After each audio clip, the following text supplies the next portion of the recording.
সাবেক ডাকসু বিবি আমানুল্লাহ আমান এবং তার স্ত্রী সাবেরা আমানের বিরুদ্ধে 111 সরকার 6/3/2007 সালে একটা মামলা করেছিল অবৈধ সম্পদের। সেই মামলায় মাত্র 3 মাসের মাথায় অর্থাৎ 21/6/2007 সালে আমানুল্লাহ আমানকে 13 বছর, তার স্ত্রী সাবেরা আমানকে 3 বছর সাজা দিয়েছে। তারা এখানে আপিল করেছিল, তারা দুইজন হাইকোর্ট থেকে খালাস দিয়েছিল ওদেরকে একবার। খালাস দেওয়ার পর দুদকের পক্ষ থেকে গত সরকারের সময় অর্থাৎ আওয়ামী লীগ সরকারের সময় এই খালাসের বিরুদ্ধে আপিল করেছিল। আপিল করার পর সে আপিলও আবার দুদকের পক্ষে আপিল এলাও করলো এবং মামলাটা পুনর্বিচারের জন্য হাইকোর্টে পাঠালো। হাইকোর্ট শুনলেন, আমাদের আর্গুমেন্ট ছিল প্রথমত হলো আমানুল্লাহ আমান কোনো সম্পদের হিসাব গোপন করেননি, কারণ তাকে নোটিশ দিয়েছিল 18/2/2007 তার সম্পদ হিসাব দেওয়ার জন্য। মূল্যের কথা বলেনি। 29/3/2007 রুলস আছে, অ্যান্টি কারাপশন রুলস আছে, সেখানে প্রেসক্রাইব ফর্ম দিয়েছে। সেই প্রেসক্রাইব ফর্মে আসছে যে সম্পদ হিসাব দিতে হবে, মূল্য দিতে হবে। আমানুল্লাহ যে নোটিশ দিয়ে সেখানে কিন্তু সম্পদ হিসাব দামের কথা বলেনি, মূল্যের কথা বলেনি। এক।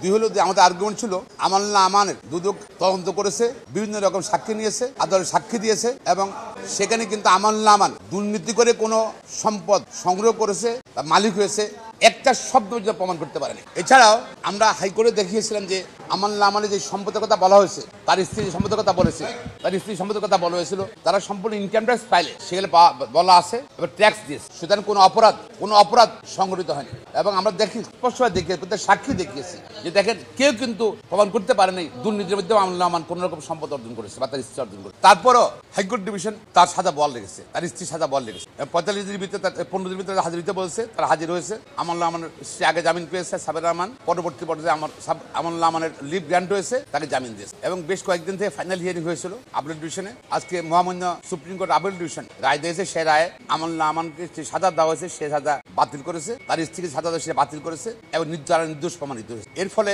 আমানুল্লাহ আমানের সামনে তার বার ছিল, ইলেকশন নির্বাচন করতে পারে নাই, নির্বাচনে যে অযোগ্য ছিল, যেতে সাদা ছিল, যেটা আজকে রায়ের ফলে আমানুল্লাহ আমান রাজনীতি নির্বাচন করতে কোনো বার হলো না, অর্থাৎ নির্বাচনে তার কোনো বাধা সৃষ্টি হল না। সে যে কোনো নির্বাচনে অংশগ্রহণ করতে পারবে এবং 2007 সালে সেই যন্ত্রণা ছিল, আজকে আমানুল্লাহ এবং তার স্ত্রী সে জামানের মুক্তি পেল। তার স্ত্রী কিন্তু অসুস্থ, ক্যান্সার রোগী, আপনারা জানেন, দেশবাড়ি জানে, তারপর তাকে কিন্তু মার্সি করেন। আমরা আশ্চর্য হয়ে যাই যেসব হাইকোর্ট ডিভিশন আমরা এই মামলাটা শুনানি করি। সমসাময়িক সময় আমানুল্লাহ আমানের মামলা বিভিন্ন স্থায়ী সদস্য ইকবাল হোসেন টুকুর মামলা ছিল।